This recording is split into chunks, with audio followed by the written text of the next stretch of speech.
Assalamualaikum warahmatullahi wabarakatuh. Terima kasih untuk teman-teman semuanya yang sudah mampir di video kami. Semoga teman-teman semuanya sehat selalu, dilancarkan rezekinya, dan bahagia dunia akhirat. Amin ya rabbal alamin.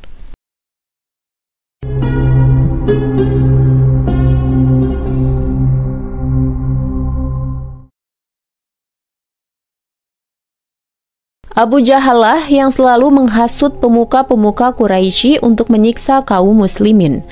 Jika ia mendengar ada seseorang yang telah masuk Islam, jika yang masuk Islam mempunyai kemuliaan dan kekuatan, maka ia cerca dan musuhi dia dengan berkata, "Kamu tinggalkan agama bapakmu, padahal dia lebih baik darimu. Kami tidak akan mendengarkan pendapatmu dan akan kami rendahkan kemuliaanmu." Jika ia seorang saudagar, Abu Jahal berkata, "Sungguh kami akan membuat daganganmu tidak laku, kami akan melenyapkan hartamu." Jika seorang yang lemah, maka ia pukuli dan ia siksa. Diriwayatkan dari Sa'id bin Jubair radhiyallahu anhu, ia berkata, "Aku berkata pada Ibnu Abbas radhiyallahu anhu, apakah dahulu kaum musyrikin menginginkan dari para sahabat Rasul dengan siksaan yang mereka lancarkan agar kaum muslimin meninggalkan agama mereka?" Kemudian ia menjawab, "Iya, demi Allah, mereka akan memukuli salah satu dari kaum muslimin, membuatnya kelaparan dan kehausan, sampai ia tidak sanggup untuk duduk dengan lurus, dikarenakan kerasnya pukulan yang ia terima, sehingga ia memenuhi apa yang mereka minta dari ujian tersebut, yaitu mereka berkata kepadanya, 'Apakah Lata dan Uzza adalah Rob selain Allah?' Sampai ia menjawab, 'Iya,' mengikuti apa yang mereka mau dari penyiksaan tersebut. Orang-orang Habasyah, para budak, dan orang-orang lemah menerima siksaan yang sangat berat dan pedih. Orang-orang Quraisy yang melampaui batas menggunakan semua jenis dan macam siksaan. Akan tetapi semua itu sekali-kali tidak mampu melemahkan dari akidah mereka, ataupun menarik mereka kepada kekufuran untuk yang kedua kalinya. Salah satu dari mereka adalah Bilal bin Rabah al-Habasyi, yaitu budak milik Umayyah bin Khalaf al-Jumahi. Bilal adalah seorang yang jujur dalam berislam yang memiliki hati yang bersih. Dahulu, Umayyah menyiksanya dengan siksaan yang sangat berat. Ia ingin mengujinya dalam agamanya.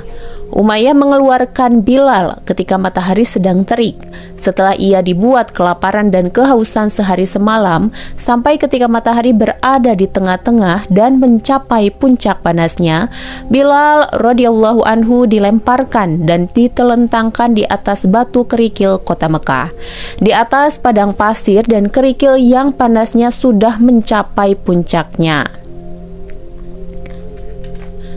Kemudian tuannya menyuruh untuk diletakkan di atas dada Bilal dan berkata, "Kamu akan terus seperti ini sampai kamu mati, atau kamu kufur pada Muhammad dan kamu menyembah Lata dan Uzza."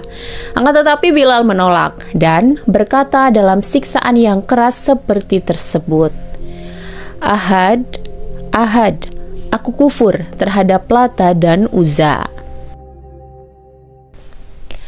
Amr bin Ash radhiyallahu anhu berkata, "Aku melewati Bilal yang sedang disiksa di atas kerikil yang sangat panas. Kalau Allah sekiranya potongan daging diletakkan di atasnya, pasti akan matang." Sedangkan dia berkata, "Aku kufur terhadap Lata dan Uzza." Dan Umayyah sangat marah kepadanya dan menambah siksaannya. Ia mendatanginya dan mencekik tenggorokan Bilal sampai ia pingsan, kemudian sadar kembali. Sesekali Umayyah mengikat leher Bilal dengan tali yang terbuat dari pelepah kurma yang keras. Ia menyeretnya kepada anak-anak yang mempermainkannya. Ia berkeliling dengannya di lembah-lembah kota Mekah. Mereka menariknya ke kanan dan ke kiri, mencaci dan menertawakannya. Dan Bilal radhiyallahu anhu tetap berucap, "Ahad, Ahad, aku kufur terhadap Lata, Uzza, Hubay, Nailah, dan Buwana." Kemudian Umayyah kembali menyeretnya dan menaruhnya di atas kerikil yang sangat panas. Suatu hari Abu Bakar radhiyallahu anhu melewati Bilal yang sedang disiksa. Adapun rumah Abu Bakar radhiyallahu anhu berada di wilayah kabilah Jamu. Kemudian Abu Bakar radhiyallahu anhu berkata pada Umayyah, "Hai Umayyah, apakah kamu tidak takut kepada Allah atas orang yang kasihan ini? Sampai kapan kamu akan menyiksanya?" Umayyah bin Khalaf menjawab, "Kamulah yang telah merusaknya, tolonglah dia jika kamu mau." Abu Bakar kemudian berkata, "Saya akan lakukan. Saya mempunyai seorang budak hitam yang lebih kuat darinya dan ia ada pada agamamu. Gantikan dia dengannya." Ia berkata, "Saya terima, dia jadi milikmu." Maka Abu Bakar radhiyallahu anhu memberikan budak miliknya kepada Umayyah dan mengambil Bilal radhiyallahu anhu dan membebaskannya.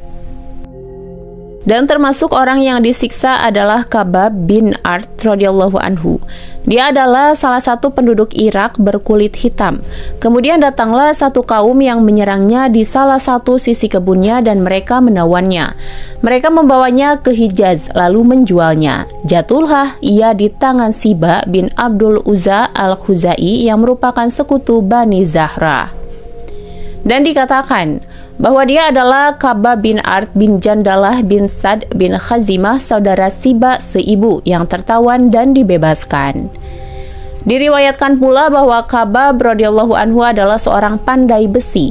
Dahulu Rasulullah Shallallahu alaihi wasallam sangat senang padanya. Ia sudah lama masuk Islam. Dikatakan bahwa ia adalah orang ke-6 dari 6 sebelum Rasul Shallallahu alaihi wasallam memasuki rumah Al-Arkam bin Al-Arkam radhiyallahu anhu. Ia disiksa oleh orang-orang kafir dengan siksaan yang sangat keras. Mereka menelanjanginya dan menempelkan punggungnya di atas pasir yang sangat panas. Kemudian di atas batu yang telah dipanaskan dan mereka menutupi kepalanya. Akan tetapi ia tetap tidak mau melaksanakan apa yang mereka inginkan darinya. Majikan perempuannya sudah mengetahui tentang masuknya Khabbab radhiyallahu anhu ke dalam agama Islam. Pernah majikannya membawa besi yang telah ia panaskan, lalu ia tempelkan ke kepala dan punggung Khabbab, sedangkan tangannya dibelenggu di tiang rumah. Maka ia mengadu kepada Rasulullah Shallallahu alaihi wasallam dan berkata, "Wahai Rasulullah, tidakkah engkau berdoa kepada Allah untuk kami, agar Allah meringankan siksaan-siksaan dari para majikan kami, dan kami tenang dari mereka?" Rasulullah Shallallahu alaihi wasallam mengusap punggung dan dada Khabbab dengan tangan beliau. Maka sembuhlah ia dari luka-luka yang ia derita. Kemudian beliau berkata, "Ya Allah, tolonglah Khabbab." Maka Allah Subhanahu wa ta'ala menguji majikannya dengan terkena penyakit di kepalanya. Balasan memang setimpal dengan perbuatan yang telah dikerjakan. Kaum musyrikin pernah menyuruh Khabbab radhiyallahu anhu untuk membuat pedang, akan tetapi tidak memberinya upah. Maka datanglah ia kepada Al-As bin Wa'il untuk menagih hutangnya. Al-As berkata padanya, "Wahai Khabbab, bukankah temanmu Muhammad yang kamu sekarang berada dalam agamanya itu menyangka bahwa di surga terdapat apa saja yang diinginkan oleh para penghuninya, dari emas, perak, baju, atau pelayan?" Khabbab kemudian menjawab, "Benar." Kemudian Al-As berkata, "Oleh karena itu undurkan pembayaran upahmu wahai Khabbab sampai hari kiamat, sehingga di hari itu aku akan kembali dan memberikan hakmu di sana. Maka demi Allah wahai Khabbab, kamu dan sahabatmu yaitu Muhammad tidaklah lebih mulia di sisi Allah dariku, dan tidak juga lebih beruntung dariku."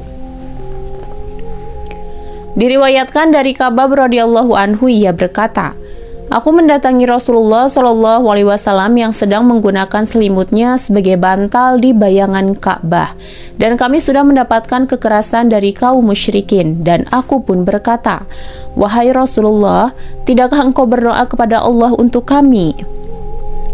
Maka Rasulullah Shallallahu alaihi wasallam duduk dan kemudian berkata, 'Sungguh, orang-orang sebelum kalian ada dari mereka yang disisir dengan menggunakan sisir besi yang memisahkan daging dan urat dari tulangnya. Akan tetapi hal itu tidak memalingkannya dari agamanya. Dan ada pula yang digergaji dari ujung kepalanya sampai terbelah badannya menjadi 2 bagian. Dan hal itu tidak memalingkannya dari agamanya. Sungguh, Allah akan menyempurnakan urusan agama ini. Sampai seseorang berjalan dari San'a menuju Hadramaut, tidak takut dengan sesuatu apapun kecuali Allah dan tidak khawatir domba dari serigala. Abu Fakihah juga adalah dari kalangan budak yang merupakan budak milik Safwan bin Umayyah bin Khalaf al-Juhami. Ia masuk Islam bersama Bilal radhiyallahu anhu. Dulu tuannya mengikatnya dengan tali dan menyeretnya di atas kerikil yang sangat panas dan melemparkannya di atasnya.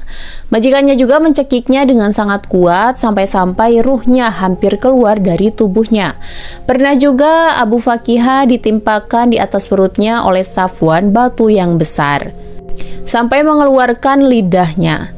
Dan Ubay bin Khalaf di belakang Safwan mengatakan, terus tambah siksaan baginya sampai Muhammad datang dan akan membebaskannya dengan sihir yang ia miliki. Sambil Ubay menunjuk ke salah satu patung yang ada di sana dan berkata, bukankah ini Robmu? Abu Fakihah radhiyallahu anhu menjawab, tidak, Allah lah Robku dan Robmu, begitu pula Robnya patung ini. Ia dibeli oleh Abu Bakar radhiyallahu anhu dari Safwan. Lalu ia berhijrah bersama para muhajirin ke kota Madinah dan ikut berperang pada perang Badar sampai akhirnya ia syahid. Ada juga sebagian sahabat yang disiksa dengan siksaan yang sangat mengerikan sampai sebagian dari mereka menemui ajalnya dan syahid dikarenakan beratnya siksaan yang mereka alami. Hal itu membuat kaum muslimin sangat bersedih dan bercucuran air mata mereka. Hati mereka sangat terpukul dan tersakiti atas apa yang menimpa saudara-saudaranya. Hal ini juga membuat Sayyidah Khadijah radhiyallahu anha untuk waktu yang lama, ia hanya bisa menghadap kepada Allah Azza wa Jalla dengan doa yang ia panjatkan, agar mereka semua dilimpahkan rahmatnya dan dijunjung kedudukannya di sisinya. Di antara mereka yang syahid karena siksaannya adalah Ammar bin Yasir dan ibunya. Ammar radhiyallahu anhu adalah seorang yang selalu dekat dengan Rasulullah Shallallahu alaihi wasallam sebelum datangnya Islam dan sebelum beliau menikah dengan Sayyidah Khadijah radhiyallahu anha.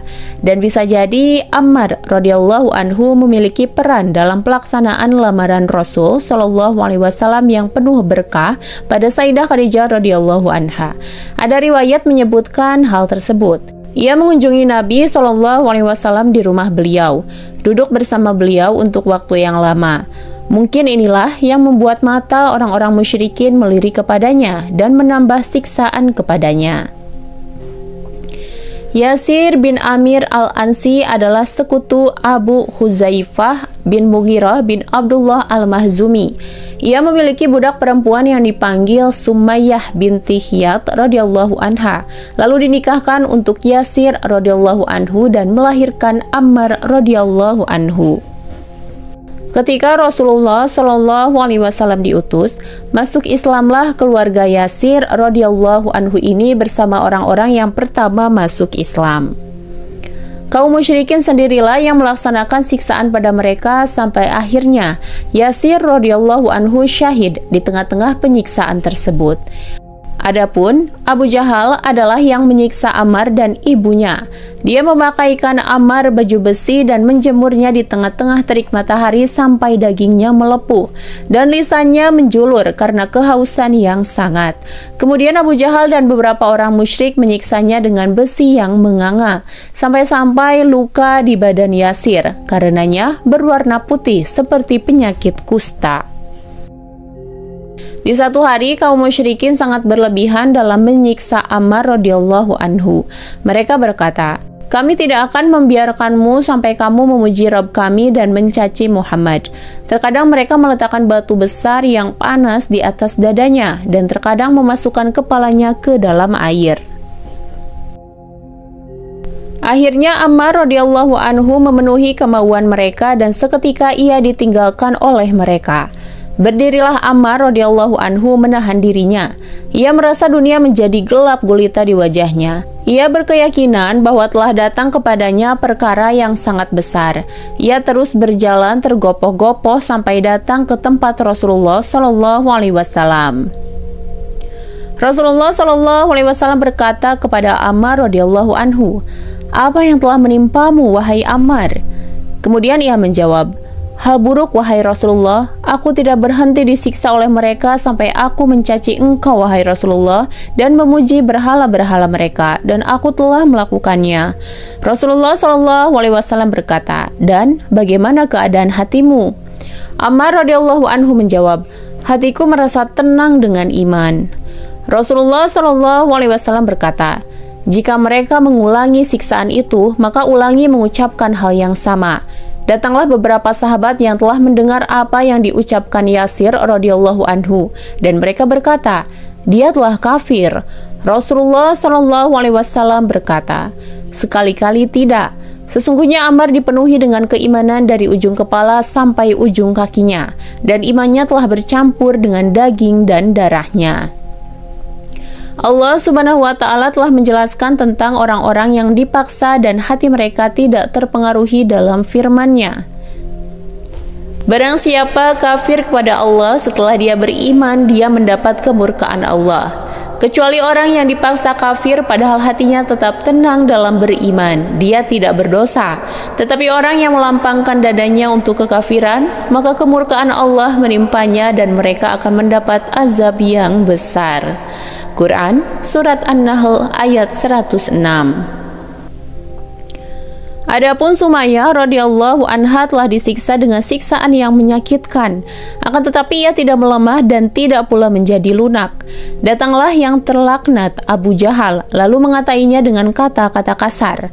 Akan tetapi Sumayyah radhiyallahu anha tidak tinggal diam. Ia menjawab apa yang Abu Jahal katakan, karena ia seorang muslimah yang kuat imannya kepada Allah Azza wa Jalla, yang bangga dengan keislamannya. Abu Jahal terlaknat ini menusuknya dengan tombak sampai akhirnya terjatuh dan syahid. Sumayyah radhiyallahu anha adalah perempuan pertama yang syahid dalam Islam. Rasulullah SAW melewati keluarga Yasir dan mendoakan mereka. Bersabarlah wahai keluarga Yasir. Bersabarlah wahai keluarga Yasir, sesungguhnya tempat kembali kalian adalah surga.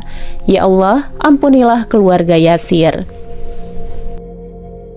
Ini adalah Zanirah Ar-Rumiyah yang beriman kepada Allah Azza wa Jalla dan Rasul-Nya. Abu Jahal berusaha untuk mengembalikannya dari keimanannya pada Allah Azza wa Jalla agar beribadah pada patung-patung kembali. Tapi ia enggan dan tidak beriman kecuali kepada Allah Subhanahu wa Ta'ala dan Rasul-Nya. Abu Jahal merasa takjub dengan kegigihan Zanirah radhiyallahu anha dalam berpegang teguh pada akidahnya dan berkata, kalau memang yang dibawa Muhammad itu baik, maka tidak mungkin Zanirah mendahului kita. Orang yang terlaknat ini telah menyiksa Zanirah radhiyallahu anha sampai ia kehilangan penglihatannya. Abu Jahal berkata kepadanya, sesungguhnya Lata dan Uzzalah yang telah melakukan hal ini pada kedua matamu. Zanirah radhiyallahu anha menjawab, padahal ia tidak bisa melihat. Bahkan Lata dan Uzza tidak tahu siapa yang beribadah kepada keduanya. Akan tetapi ini adalah perkara dari langit, dan Robku mampu untuk mengembalikan penglihatanku. Maka Allah Azza wa Jalla mengembalikan penglihatan Zanirah radhiyallahu anha pada malam itu. Orang-orang Quraisy berkata, ini adalah sihirnya Muhammad. Maka Abu Bakar radhiyallahu anhu akhirnya membelinya dan membebaskannya. Dan termasuk dari para perempuan mukminah yang penyabar adalah An-Nahdiyah dan putrinya. Ia adalah budak perempuan Bani Nah bin Zaid yang kemudian menjadi budak seorang perempuan dari Bani Abdiddar. Perempuan itu menyiksa An-Nahdiyah dan anaknya, kemudian berkata, demi Allah, aku tidak akan membebaskan kalian berdua sampai ada yang membebaskan kalian berdua dari orang-orang yang telah berpindah agama seperti kalian. Nah, suatu ketika Abu Bakar radhiyallahu anhu melewati keduanya yang sedang disuruh oleh majikannya untuk mengambil tepung miliknya, dan majikannya berkata, demi Allah, aku tidak akan memerdekakan kalian berdua selamanya. Abu Bakar radhiyallahu anhu berkata, merdekakan mereka berdua ya Ummu Fulan. Kemudian ia menjawab, kamu bebaskan mereka. Demi Allah, kamu telah merusak mereka. Merdekakanlah keduanya. Berkatalah Abu Bakar radhiyallahu anhu, berapa harga mereka? Perempuan itu menjawab, harganya sekian. Abu Bakar radhiyallahu anhu menjawab, Aku telah beli mereka berdua dengan harga tersebut. Mereka bebas sekarang. Kembalikanlah tepung itu pada majikan kalian." Keduanya kemudian berkata, "Atau kita selesaikan dahulu, kemudian kita kembalikan padanya." Berkata pula Abu Bakar radhiyallahu anhu, "Silahkan jika kalian menghendaki hal tersebut." Itulah gambaran macam-macam bentuk sisaan yang dialami oleh kaum muslimin yang masuk Islam pertama kali. Adapun Sayyidah Khadijah radhiyallahu anha selalu mendengarkan mereka dan melihat golongan orang-orang mukmin yang selalu bersabar dan bertahan. Ia selalu berdoa kepada Allah Azza wa Jalla agar selalu memberikan kepada orang-orang yang selalu bersabar itu kelapangan dan jalan keluar, dan menolong mereka dari apa yang mereka dapatkan dari segala bentuk kezaliman dan penindasan. Wallahu a'lam bishawab. Demikianlah dari kami, semoga bisa bermanfaat dan menjadi berkah bagi kita semua. Amin ya rabbal alamin. Wassalamualaikum warahmatullahi wabarakatuh.